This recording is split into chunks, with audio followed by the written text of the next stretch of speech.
বিসমিল্লাহির রহমানির রহিম ওয়ামতাজুল ইয়াওমা আইয়ুহাল মুজরিমুন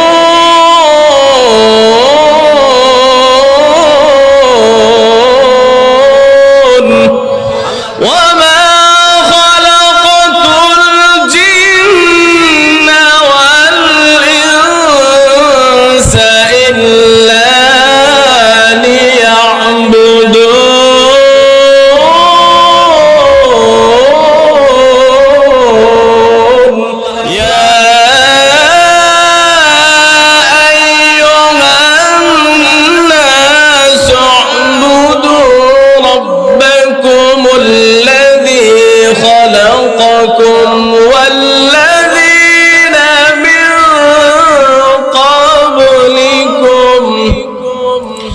والذين من قبلكم لعلكم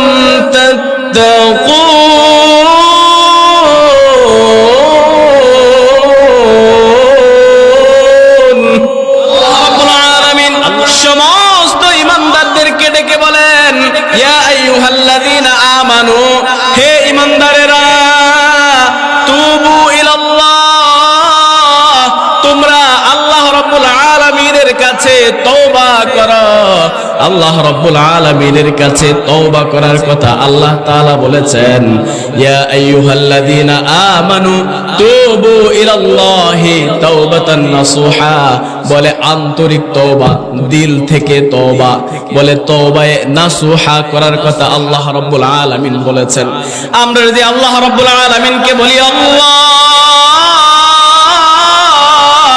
আমরা যদি তওবা করি তাহলে আমাদের লাভটা কি হবে আমাদের ফায়দা কি হবে আল্লাহ রাব্বুল আলামিন যেন পরের অংশে বলেন আসা রাব্বুকুম আইয়ুকাফির আনকুম সাইয়্যাতিকুম ওয়া ইউদখিলাকুম জান্নাতিন তাজরি মিন তাহতিহাল আনহার আল্লাহ রাব্বুল আলামিন বলে বান্দা তুমি যদি তওবা করো আন্তরিক তওবা করো অন্তর থেকে তওবা করো তোমার জন্য দুইটা পুরস্কার আছে এক নাম্বার পুরস্কার একটু আগে আমি বললাম যে গুনাহ নিয়ে যদি কবরে যায় কবরটা জাহান্নাম হয়ে যাবে আর কিয়ামতের ময়দানে গুনাহগারদেরকে পৃথক করা হবে তো আল্লাহ রাব্বুল আলামিন ওই কিয়ামতের ময়দানে যেন লজ্জিত না করে সেই জন্য আল্লাহ বলেন তাওবা যদি করো তাহলে এক নাম্বার পুরস্কার তোমার হবে আসা রাব্বুকুম আইয়ুকাফির আনকুম যে তোমাদের জিন্দেগীর সমস্ত গুনাহগুলো আল্লাহ মাফ করে দিবেন বলেন সুবহানাল্লাহ আল্লাহ রাব্বুল আলামিন যদি আমাদের গুনাহগুলো মাফ করে দেয় যদি আমরা আমাদের গুনাহগুলো মার্জনা করতে পারে তাহলে জাহান্নাম থেকে বেঁচে গেলাম কথা বলেন ঠিক না বেঠিক তাহলে আমাদের ঠিকানা কোথায় হবে আল্লাহ রাব্বুল আলামিন পরের অংশে বলেন ওয়া ইউদখিলাকুম জান্নাতিন তাজরি মিন তাহতিহাল আনহার আল্লাহ রাব্বুল আলামিন বলেন ওয়া ইউদখিলাকুম জান্নাত যে তোমাদেরকে জান্নাতে প্রবেশ করাবো সুবহানাল্লাহ এইজন্য ভাইরা আমার এই তওবা করা আমাদের দরকার আছে না নাই এখন অনেকেই বলবো হুজুর আমরা তো গুনাহ করি না তাহলে তওবা কেন করব ও ভাইরা আমার হাদিসের মধ্যে এসেছে আমাদের নবী মুহাম্মদুর রাসূলুল্লাহ সাল্লাল্লাহু আলাইহি ওয়াসাল্লাম যার আগেও কোনো গুনাহ নেই পরেও কোনো গুনাহ নেই ডানে নেই বামে নেই সামনে পিছনে নেই তারপরেও আল্লাহ তাআলা অগ্রিম হুকুম করে দিয়েছেন মা তাকদ্দামা ওয়া মা তাআখার যে আল্লাহ তাআলা অগ্রিম নবীদের গুনাহগুলো কিন্তু ক্ষমা করে রেখেছেন তারপরেও আমাদের নবী প্রিয় নবী মুহাম্মদুর রাসূলুল্লাহ সাল্লাল্লাহু আলাইহি ওয়াসাল্লাম দৈনিক 70 বার মুসলিম শরীফের মধ্যে এসেছে 100 বার তিনি তাওবা করতেন সুবহানাল্লাহ কি লাগবে না লজ্জা লাগবে কি লাগবে না যে এতগুলো মানুষ থেকে একজন মানুষকে দাঁড় করাইছে যারা মাদ্রাসায় পড়ে ছাত্ররা এবং যারা স্কুলে পড়ে ছাত্ররা দেখবেন ক্লাসের মধ্যে শত শত ছাত্র যখন থাকে যে ছাত্রটা পড়া না পারে এই ছাত্রটাকে যদি দাঁড় করায় তাহলে ছাত্রটা কি লজ্জা পায় না বলে লজ্জা পায় না লজ্জায় মাথাটা নিচু করে থাকে ঠিক না বে ঠিক অনেক লজ্জা হয় এজন্য সম্মানিত হাজিরিন, আল্লাহ রাব্বুল আলামিন কিয়ামতের ময়দানে একদল বান্দাদেরকে বলবে সবার কাছ থেকে পৃথক হয়ে যেতে। কেন বলবেন? যারা পাপী, যারা গুনাহগার, তাদেরকে আল্লাহ রাব্বুল আলামিন বলবে যেন তারা এই সকল বান্দাদের থেকে, নেক বান্দাদের থেকে যেন তারা পৃথক হয়ে যায়। আল্লাহ রাব্বুল আলামিন পবিত্র কোরআনুল কারীমের মধ্যে বলেন, বিসমিল্লাহির রহমানির রহিম, ওয়ামতাজুল ইয়াওমা আইয়ুহাল মুজরিমুন।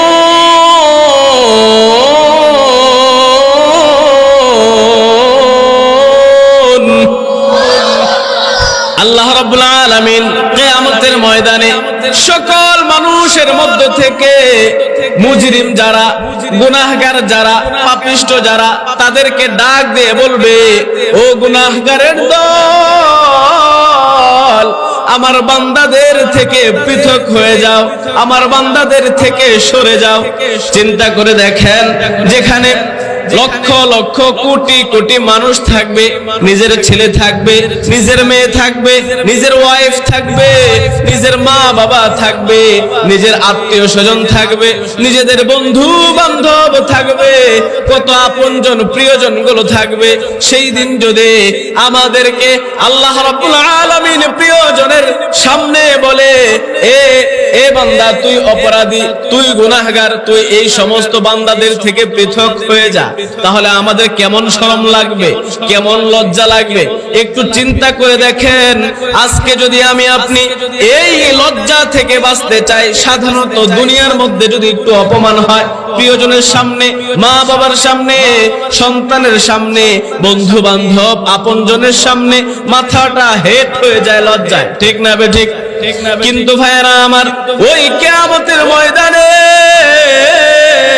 তখন আমাদের অবস্থাটা কি হবে একটু চিন্তা করে দেখেন, কেমন লজ্জা পাবো, কেমন আমরা লজ্জিত হব। এই জন্য ভাইরা আমার, ওই দিন আসার পূর্বে দুনিয়ার মধ্যে আমাকে আপনাকে এই গুনাহ ক্ষমা করে, নিজেকে মাফ করে, সাফ করে আল্লাহ রাব্বুল আলামিনের কাছে পবিত্র হতে হবে। কথা বলেন ঠিক না বেঠিক? এই জন্য ভাইরা আমার, আল্লাহ রাব্বুল আলামিন পবিত্র কোরআনুল কারীমের অন্য আয়াতের মধ্যে বলেন, ইন্নাহু মাইয়াতি রাব্বাহু মুজরিমান ফাইন্না লাহু জাহান্নাম। আল্লাহ রাব্বুল আলামিন বলেন, ইন্নাহু মাইয়াতি রাব্বাহু, নিশ্চয় ওই ব্যক্তি যে তার রবের কাছে মুজরিমান, অপরাধী হয়ে, পাপিষ্ঠ হয়ে, গুনাহগার হয়ে ফিরে যায়। অর্থাৎ দুনিয়ার জীবনে যদি আমরা গুনাহ নিয়ে মৃত্যুবরণ করি, আল্লাহ রাব্বুল আলামিন বলেন ফাইন্না লাহু জাহান্নাম, তার ঠিকানা হবে জাহান্নাম। এ ভাইরা আমার, খুব খেয়াল করে শুনবেন, জাহান্নামের কথা শোনার সাথে সাথে অন্তরের মধ্যে একটা ভয় ঢুকে যায় যে এটা আযাবের জায়গা, এটা কষ্টের জায়গা, ওখানে মানুষ শান্তি পায় না, কষ্ট আর কষ্ট, দুঃখ আর দুঃখ। কথা বলেন ঠিক না বেঠিক? এই জন্য ভাইরা আমার, ওই জাহান্নামের আগুন থেকে আমি আপনি বাঁচবো কিভাবে? যদি গুনাহ নিয়ে কবরে যায়, কবরটা তো জাহান্নামের টুকরা হয়ে যাবে, জাহান্নামে যেতে হবে। তাহলে দুনিয়ার মধ্যে আমাকে আপনাকে অবশ্যই আমাদেরকে গুনাহ থেকে পবিত্র হতে হবে। কথা বলেন ঠিক না বেঠিক? গুনাহ থেকে পবিত্র হতে হবে। যদি গুনাহ থেকে পবিত্র হতে পারি, তো আল্লাহ রাব্বুল আলামিন জাহান্নাম থেকে বাঁচিয়ে আমাদেরকে জান্নাতুল ফেরদাউসের মেহমান বানিয়ে দেবেন। বলেন সুবহানাল্লাহ। এই জান্নাতের মেহমান আমরা কে কে হতে চাই? জোরে বলেন, কে কে হতে চাই? নারায়ে তাকবীর, নারায়ে তাকবীর। আল্লাহ আমাদের সবাইকে জান্নাতের মেহমান হিসেবে কবুল করে নাও। বলেন আমিন। এজন্য ভাইরা আমার, আজকের মাহফিলটা জান্নাতের বাগান। যারা এই জান্নাতের বাগানে চলে আসছেন, আল্লাহ তাআলা যেন আপনাদেরকে আসল জান্নাতের জন্য কবুল করেন, বলেন আমিন।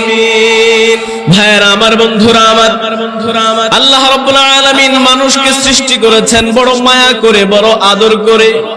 মানুষকে আল্লাহ রাব্বুল আলামিন নিজ হাতে কুদরতি হাতে সৃষ্টি করেছেন জাহান্নামে দেওয়ার জন্য নয়, জান্নাতে দেওয়ার জন্য। কথা বলেন ঠিক না বেঠিক? কিন্তু ভাইরা আমার, দুনিয়ায় আল্লাহ রাব্বুল আলামিন পাঠিয়েছেন গুনাহ থেকে বেঁচে থাকতে বললেন, আল্লাহ তাআলার হুকুম পালন করতে বললেন। যেগুলো আদেশ করেছে আদেশ পালন করার জন্য, নিষেধ থেকে বিরত থাকার জন্য। এটাই হচ্ছে আল্লাহ রাব্বুল আলামিনের ইবাদত, হুকুম আহকাম মেনে চলা। আল্লাহ রাব্বুল আলামিন আমাদেরকে সৃষ্টি করেছেন তার হুকুমগুলো, তার ইবাদত পালন করার জন্য। কথা বলেন ঠিক না বেঠিক? আল্লাহ তাআলা বলেন, ওয়ামা খালাকাতুল জিন্না ওয়াল ইনসা ইল্লা লিয়াবুদুন।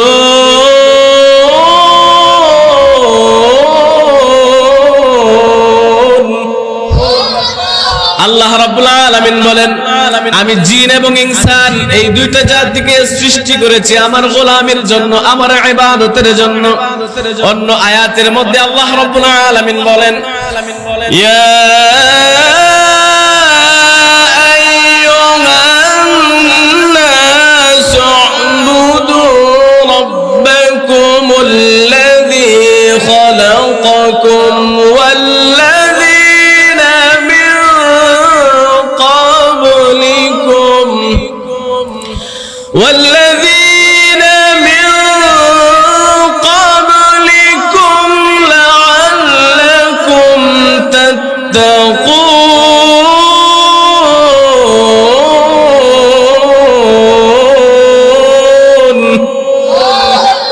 আল্লাহ রাব্বুল আলামিন বলেন, ইয়া আইয়ুহান নাস, হে লোক সকল। সারা পৃথিবীর সমস্ত মানুষদেরকে আল্লাহ রাব্বুল আলামিন ডেকে ডেকে বলতেছে, ও মানুষেরা, উ'বুদু রাব্বাকুম, তোমরা তোমার রবের ইবাদত করো। জোরে বলেন তো, আমাদের রব কে? আরো জোরে বলেন, আমাদের রব কে? আল্লাহ আমার রব, এই রবই আমার সব। আল্লাহ আমার রব, এই রবি আমার সব। দমে দমে তনু মনে তারি অনুভব।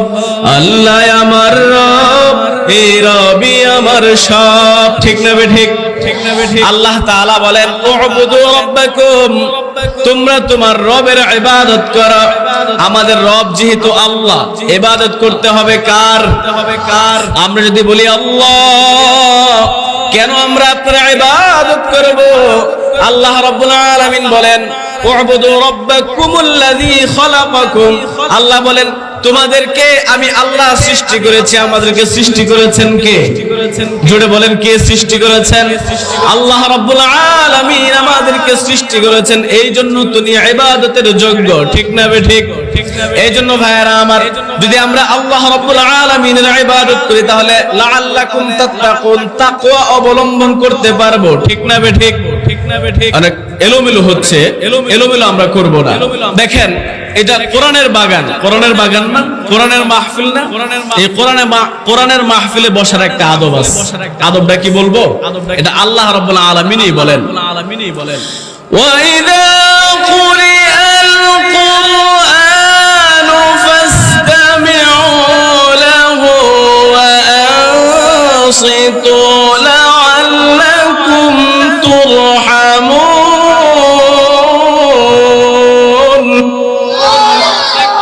আল্লাহ রাব্বুল আলামিন বলেন, যখন কোরআনের আলোচনা হয়, কোরআন তিলাওয়াত হয়, কোরআনের ব্যাখ্যা বিশ্লেষণ করা হয়, তখন তোমরা চুপ থাকো। চুপ থাকলে কথা বলা যায়? কথা বললে কি চুপ থাকা যায়? তাহলে কোরআনের মাহফিলে বসছি, আল্লাহর হুকুম, আমরা কি করব? চুপ থাকবো? কথা বলবো না? কথা বলবো না। আল্লাহ রাব্বুল আলামিন চুপ থাকবা এবং বলে মনোযোগ দিয়ে কথাগুলো শুনবা। এই কথাগুলো তেলাওয়াত গুলো শুনতে হবে কিভাবে? মনোযোগ দিয়ে। এই কথাটা বলেছেন কে? আল্লাহ। আল্লাহ বলেন কোরআনের মাহফিলে তোমরা যখন আসবা, যখন কোরআন তেলাওয়াত হবে, তখন মনের কান লাগায়া এটা শুনতে হবে, চুপ থাকতে হবে এবং মনের কান লাগায়া শুনতে হবে। এই দুইটা যদি আমরা পদ্ধতি অবলম্বন করি তো আল্লাহ রাব্বুল আলামিন বলেন লাআল্লাকুম তুরহামুন, তাহলে তোমাদের উপর আল্লাহর রহমত বর্ষণ হবে। সুবহানাল্লাহ বলেন দিতে হবে। আমি যে আয়াতে কারিমা তেলাওয়াত করেছি ওই আয়াতের মধ্যে আল্লাহ রাব্বুল আলামিন বলেন ফাকুলতু ইস্তাগফিরু রাব্বাকুম ইন্নাহু কানা গাফফারা। আল্লাহ রাব্বুল আলামিন আমাদেরকে ইস্তিগফার করার হুকুম করেছেন যে ফাকুলতু ইস্তাগফিরু রাব্বাকুম, তোমাদের রবের কাছে তোমরা ইস্তিগফার করো। আমাদের রব কে? আল্লাহ। একটু আগে বলেছি যদি কিয়ামতের ময়দানে আমরা গুনাহ নিয়ে যাই, ওই লক্ষ লক্ষ কোটি কোটি বান্দা থেকে গুনাহগার হিসাবে আমাদেরকে পৃথক করা হবে। তার পরের আয়াতে বলেছি যদি গুনাহ নিয়ে আমরা কবরে যাই তাহলে কবরটা জাহান্নামের টুকরা হয়ে যাবে, আমাদের ঠিকানাটা জাহান্নাম হয়ে যাবে। তাহলে ভাইয়েরা আমার, আমাদেরকে ইস্তিগফার করে নিজেদের গুনাহগুলো ক্ষমা করাইতে হবে। কথা বলেন ঠিক না বেঠিক? যদি ইস্তিগফার করে যদি তওবা করি তাহলে আমাদের আমলনামায় কোনো গুনাহ থাকবে না। হাদিসের মধ্যে এসেছে নবী করিম সাল্লাল্লাহু আলাইহি ওয়াসাল্লাম বলেছেন আত-তাইবু মিনাজ যামবি কামান লা যামবালা, যে ব্যক্তিটা তওবা করে ওই ব্যক্তিটা যেন এমন যে যেন জীবনে সে কোনো গুনাহই করে নাই। সুবহানাল্লাহ বলেন।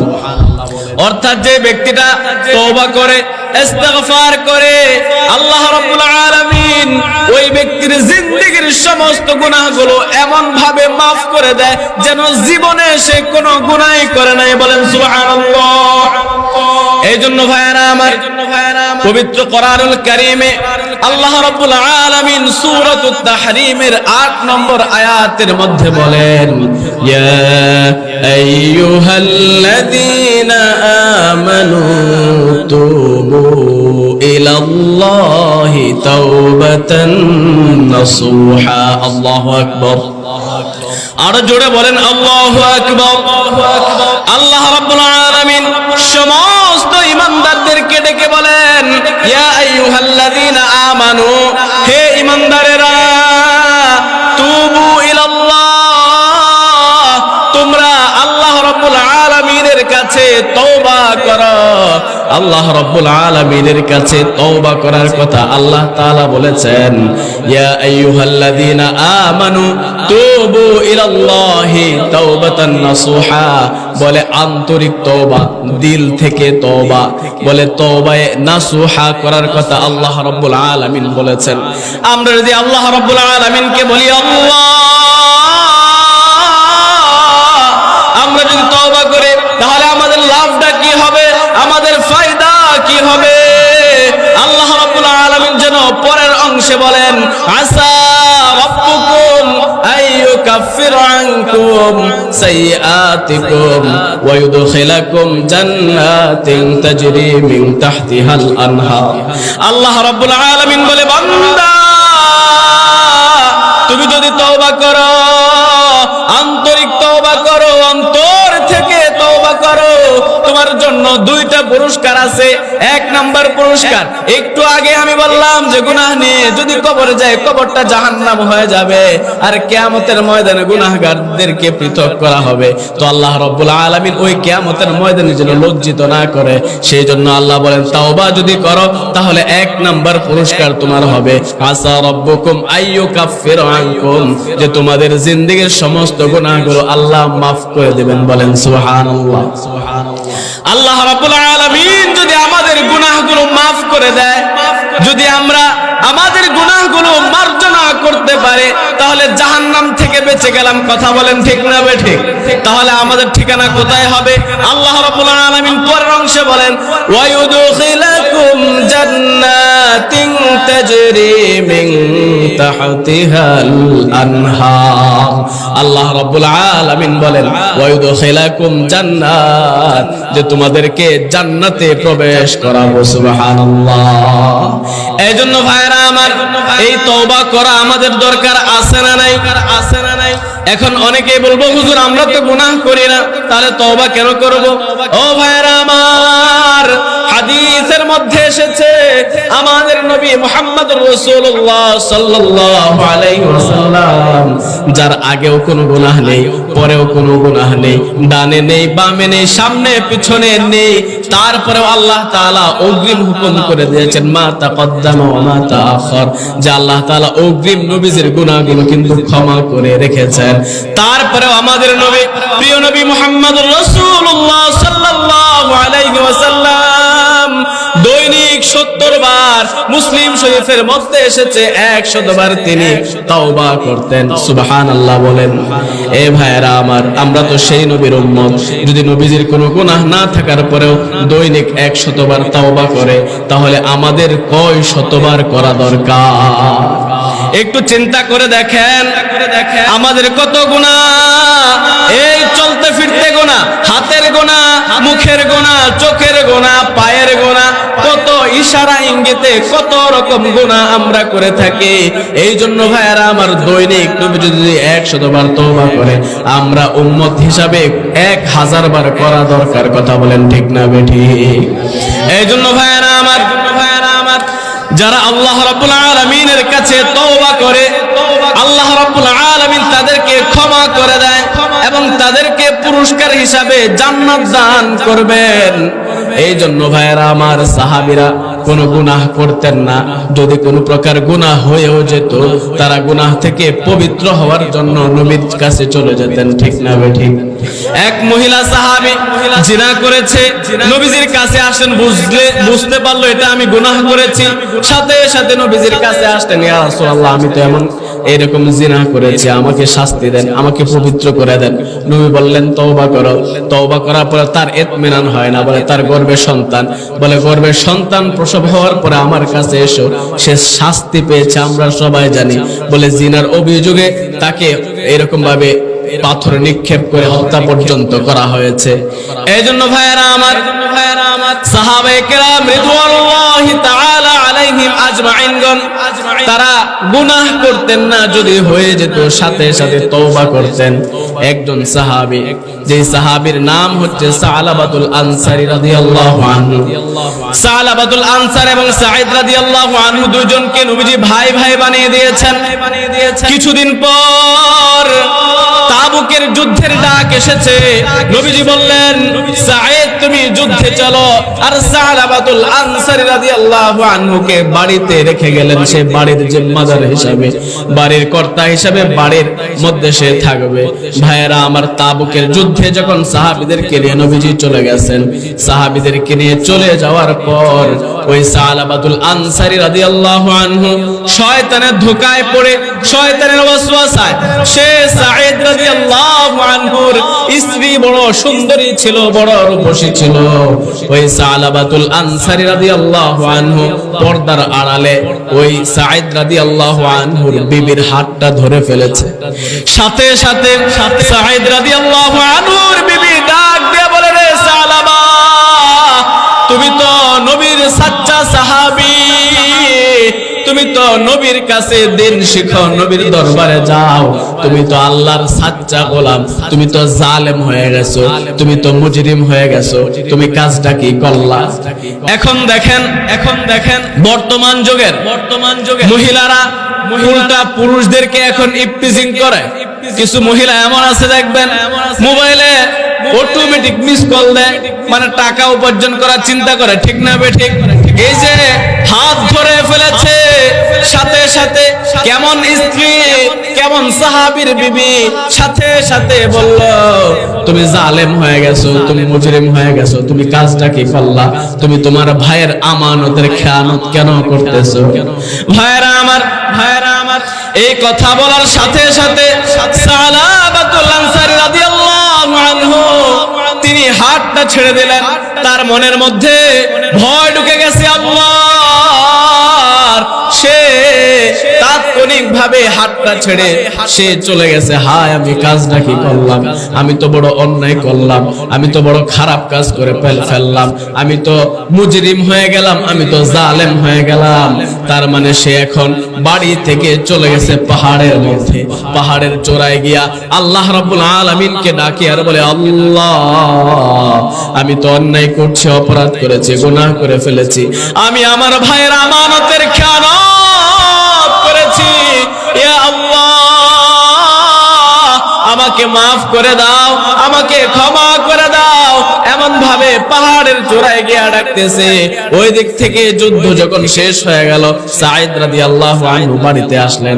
এসে দেখলো সালাবাতুল আনসারী রাদিয়াল্লাহু আনহু বাড়িতে নাই। বিবিকে জিজ্ঞেস করলো, বিবি বলতেছে, ও স্বামী, সালাবা সে জালেম হয়ে গেছে, আপনার আমানতের খেয়ানত সে করেছে, এমন এমন কাজ করেছে, এই জন্য সে কোথায় গেছে আমি জানি না। সাঈদ রাদিয়াল্লাহু আনহু বলতেছে, সালাবা রাদিয়াল্লাহু আনহুর সাথে নবীজি আমাকে ভাই ভাই বানিয়ে দিয়েছেন, সে কোথায় গেছে খুঁজে বের করতে হবে। খুঁজতে বের হয়ে গেলেন।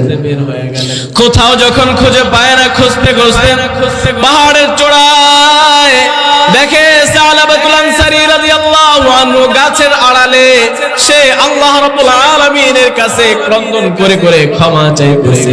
গিয়ে বলতেছে, রে ভাই চলো মদিনায় চলে যাই, তোমাকে নিতে এসেছি। সালাবাতুল আনসারী রাদিয়াল্লাহু আনহু বলে, রে ভাই আমি আর বাড়িতে যাব না, বলে আমি গুনাহ করে ফেলেছি, এই গুনাহ যতক্ষণ পর্যন্ত আল্লাহ রাব্বুল আলামিন ক্ষমা না করবেন ততক্ষণ পর্যন্ত আমি আর বাড়িতে যাব না, বাড়িতে যাব না। সাঈদ রাদিয়াল্লাহু আনহু বলতেছে, রে ভাই চলো বাড়িতে চলে যাই। যখন রিকোয়েস্ট করেছেন, সাথে সাথে রিকোয়েস্ট করার পরে সে বাড়ির দিকে রওনা হলো। রওনা হওয়ার আগে সালাবাতুল আনসারী রাদিয়াল্লাহু আনহু বলতেছে, আমাকে যদি বাড়িতে নিয়ে যাওয়া লাগে তাহলে আমার হাতের মধ্যে ডান্ডা বেড়ি পড়াইয়া রশি দিয়া বাঁধিয়া এরকম ভাবে নিয়ে যাইবা যেন একজন কয়েদিকে যেভাবে নিয়ে যাওয়া হয়, অপমানিত করে আমাকে নিয়ে যাইবা। এরকম ভাবে রশি দিয়া বেঁধে তাকে টেনে টেনে নিয়ে যাওয়া হচ্ছে। যখন বাড়ির কাছে গেল, বাড়ির কাছে যাওয়ার পরে বলতেছে, এ সাঈদ ভাই আমি বাড়িতে যাব না, বাড়িতে যাওয়ার আগে আমাকে আবু বকর সিদ্দিক রাদিয়াল্লাহু আনহুর দরবারে নিয়ে যাও, আমি তার কাছে আমার এই গুনাহগুলো মাফ হবে কিনা সেটার সলিউশন জানতে চাই। ভাইরা আমার, হযরত আবু বকর সিদ্দিক রাদিয়াল্লাহু আনহুর দরবারে সাঈদ রাদিয়াল্লাহু আনহু সালাবাতুল আনসারী রাদিয়াল্লাহু আনহুকে নিয়ে চলে গেলেন। আবু বকর সিদ্দিক রাদিয়াল্লাহু আনহুর কাছে গিয়ে বলতেছে, ও ভাই আবু বকর, আমাকে কি আল্লাহ ক্ষমা করবেন কিনা বিস্তারিত বলার পরে এবার আবু বকর সিদ্দিক রাদিয়াল্লাহু আনহু বলতেছে, তোমাকে আল্লাহ ক্ষমা করবেন না না করবেন সেটা আল্লাহ তাআলার বিষয়। তুমি যে কাজটা করেছো বড় খারাপ করেছো, বড় অন্যায় করেছো, তুমি আমার দরবার থেকে আমার ঘর থেকে বের হয়ে যাও। আবু বকর সিদ্দিক রাদিয়াল্লাহু আনহু আরহামু উম্মতি বিউম্মতি আবু বকর, যার রহম দিলওয়ালা, যাকে আল্লাহ রাব্বুল আলামিন উম্মতের মধ্যে সবথেকে দরদি করে সৃষ্টি করেছেন। কথা বলেন ঠিক না বেঠিক? যখন আবু বকর সিদ্দিক রাদিয়াল্লাহু আনহু বের করে দিলেন, এবার সালাবাতুল আনসারী রাদিয়াল্লাহু আনহু ভাই সাঈদকে বলতেছে, আমাকে ওমর ইবনুল খাত্তাব রাদিয়াল্লাহু আনহুর দরবারে নিয়ে যাও, আমি তার কাছে গিয়ে জানতে চাইবো আমাকে কি আল্লাহ ক্ষমা করবেন কিনা, ক্ষমার কোনো সলিউশন পাবো কিনা। দেখেন ভাইরা আমার, গুনাহ করছে একটা মাত্র, নিজেকে ক্ষমা করার জন্য, নিজেকে মার্জনা করার জন্য কত ফিকির তাদের অন্তরে। আর আমরা দৈনিক শত শত গুনাহ করে ফেলে তারপরেও নিজের অন্তরের মধ্যে তওবা করার জন্য, আল্লাহ রাব্বুল আলামিনের কাছে মাফ চাওয়ার জন্য একটু মনটা স্থির হয় না। সাহাবী বলতেছে, আমাকে নিয়ে যাও ওমর ইবনুল খাত্তাব রাদিয়াল্লাহু আনহুর দরবারে। নিয়ে যাওয়া হলো। নিয়ে যাওয়ার পরে সাহাবী রাদিয়াল্লাহু আনহু তিনি গিয়ে নিজের কথাগুলো বললেন। হযরত ওমর ইবনুল খাত্তাব রাদিয়াল্লাহু আনহু বলতেছে, ভাই তুমি বড় অন্যায় করেছো, গুনাহ করেছো, তোমাকে ক্ষমা করবেন আল্লাহ, এটা তার বিষয়, তুমি আমার দরবার থেকে বের হয়ে যাও। ভাইরা আমার, যখন হযরত ওমর ইবনে খাত্তাব রাদিয়াল্লাহু আনহু বের করে দিলেন, এবার বলতেছে আমাকে নিয়ে যাও আলীর দরবারে। আলী রাদিয়াল্লাহু আনহু একই কথা বলেছেন। কারো কাছে যখন এই রকম সলিউশন পেল না, এবার বলতেছে আমাকে নবীর দরবারে নিয়ে যাও। কারণ সবাই তাদের দরবার থেকে যদি বিদায় করে, আমার বিশ্বাস দরদি নবী তার গুনাহগার উম্মতকে বঞ্চিত করবে না। বড় বুক ভরা আশা নিয়া এবার নবীর দরবারে গিয়ে হাজির হলো। নবী যেও বলতেছে, রে সালাবা, তুমি কত বড় অন্যায় করেছো, এটার জন্য আল্লাহ ক্ষমা করবেন কিনা এটা আল্লাহ রাব্বুল আলামিনের বিষয়। তুমি যেহেতু অন্যায় করেছো, গুনাহ করেছো, তুমি আমার দরবার থেকেও চলে যাও, তুমি আমার দরবারে তোমার কোনো স্থান নাই।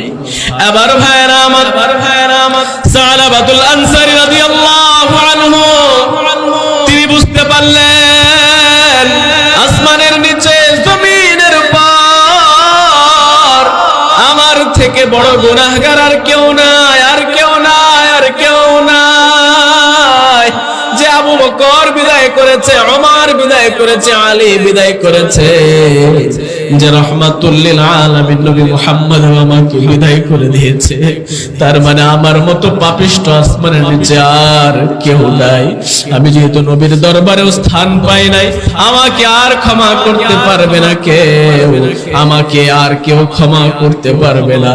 এবার সালাবাতুল আনসারী রাদিয়াল্লাহু আনহু সাঈদকে ডেকে বললেন, সাঈদ, আমি আর বাড়িতে যাব না, আমাকে যেহেতু সবাই বিতাড়িত করেছে, আমি কোন মুখে, কোন শরমে, কোন লাজে বাড়িতে যাব?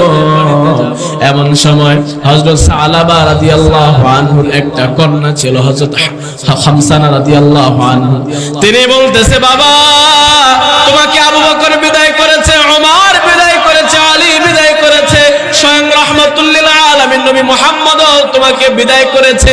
তোমার অপরাধের কারণে যতদিন পর্যন্ত তুমি তাদেরকে খুশি করতে না পারবা, ততদিন পর্যন্ত আমি তোমাকে আর কোনোদিন বাবা বলে স্বীকার করব না, আর কোনোদিন বাবা বলে ডাকবো না। আবার ভাইরা আমার, সালাবাতুল আনসারী রাদিয়াল্লাহু আনহু সে চলে গেল সাঈদ রাদিয়াল্লাহু আনহুকে বলে, আমি আর বাড়িতে যাব না, আমি চলে গেলাম। সে পাহাড়ে চলে গেল। পাহাড়ে গিয়া আল্লাহ রাব্বুল আলামিনের কাছে তওবা করতেছে, ইস্তিগফার করতেছে, আল্লাহ, সবাই বিদায় করে দিতে পারে, কিন্তু তুমি তো আমাকে সৃষ্টি করেছো, তুমি তো আমার সৃষ্টিকর্তা, হে আল্লাহ, তুমি তো আমাকে বিদায় করতে পারো না। ছোট্ট সময় বাড়িতে অপরাধ করলে, অন্যায় করলে বাবা শাসন করে ঘর থেকে বের করে দেয়, ভাইরা বের করে দেয়।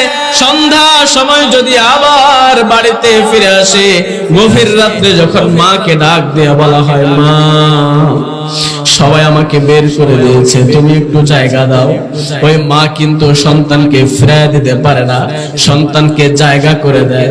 হযরত সালাবা রাদিয়াল্লাহু আনহু আল্লাহ রাব্বুল আলামিনের কাছে কন্দন করে করে আল্লাহ রাব্বুল আলামিনের কাছে বলতেছে, আল্লাহ,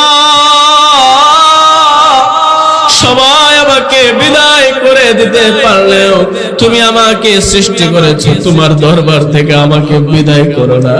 আমি গুনাহ করেছি, অন্যায় করেছি, আর করব না।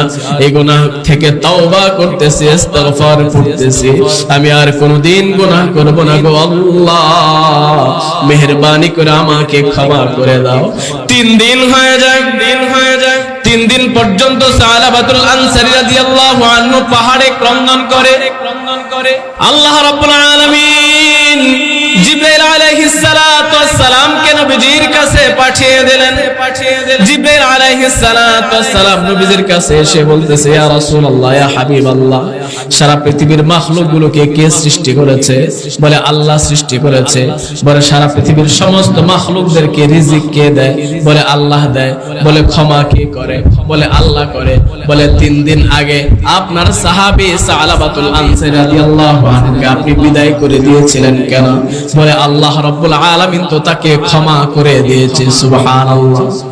যখন জিবরাইল চলে এসেছে, জিবরাইল পবিত্র কোরআনুল কারীমের আয়াত নিয়ে চলে এসেছে, ওয়াল্লাযীনা ইযা ফাআলু ফাহিশাতান আও যালামু আনফুসাহুম যাকারুল্লাহ ফাস্তাগফারু লিযুনুবিহিম ওয়া মান ইয়াগফিরুয যুনুবা ইল্লাল্লাহ ওয়া লাম ইউসিররু আলা মা ফাআলু ওয়া হুম ইয়ালামুন।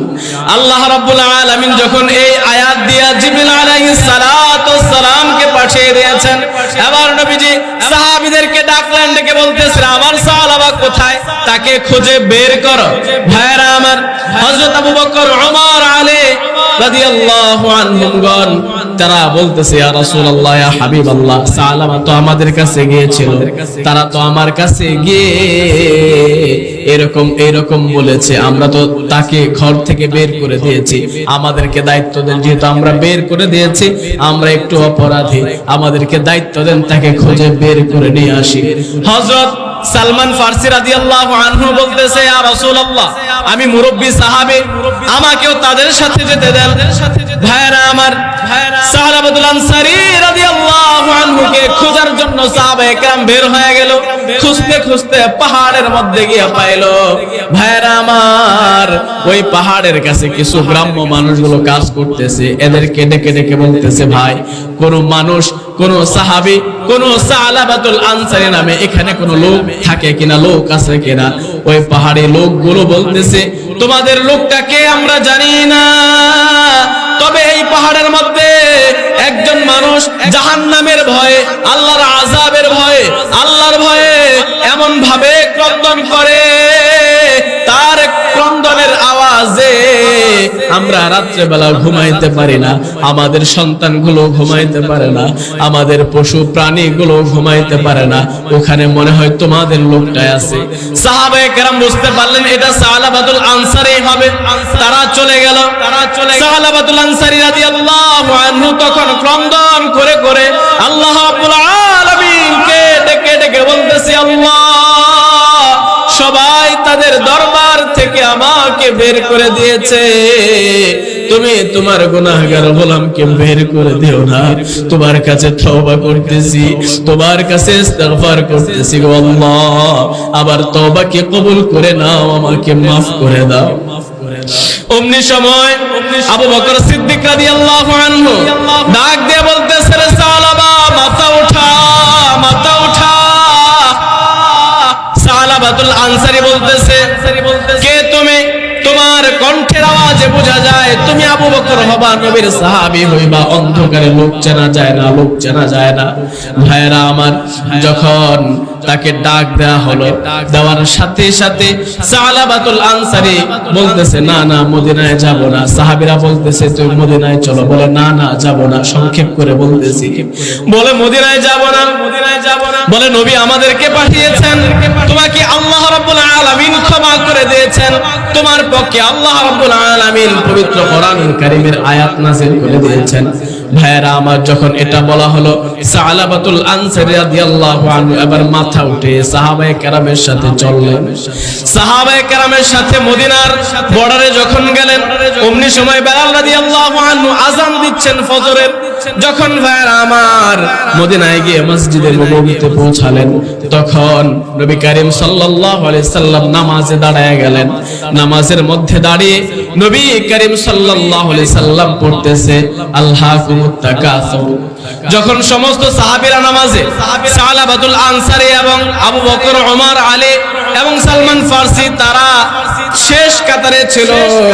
যখন ভাইরা আমার এই আয়াত নবী করিম সাল্লাল্লাহু আলাইহি সাল্লাম পড়লো, অমনি সময় বিকট একটা শব্দ হলো, সাথে সাথে সালাবাতুল আনসারী রাদিয়াল্লাহু আনহু মাটিতে গড়িয়ে পড়লেন, সাথে সাথে তার দম চলে গেল। ভাইরা আমার নামাজ যখন শেষ হলো, কে আওয়াজ করেছে? কিসের আওয়াজ হয়েছে?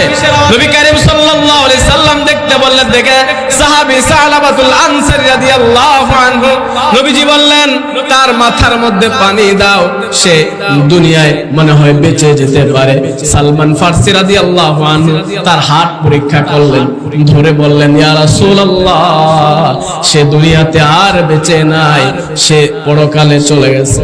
নবী বলতেছেন, ও সাহাবীরা, সালাবাতুল আনসারী রাদিয়াল্লাহু আনহুর দাফন কাফনের ব্যবস্থা করো, আমি নবী জানাজা পড়াবো।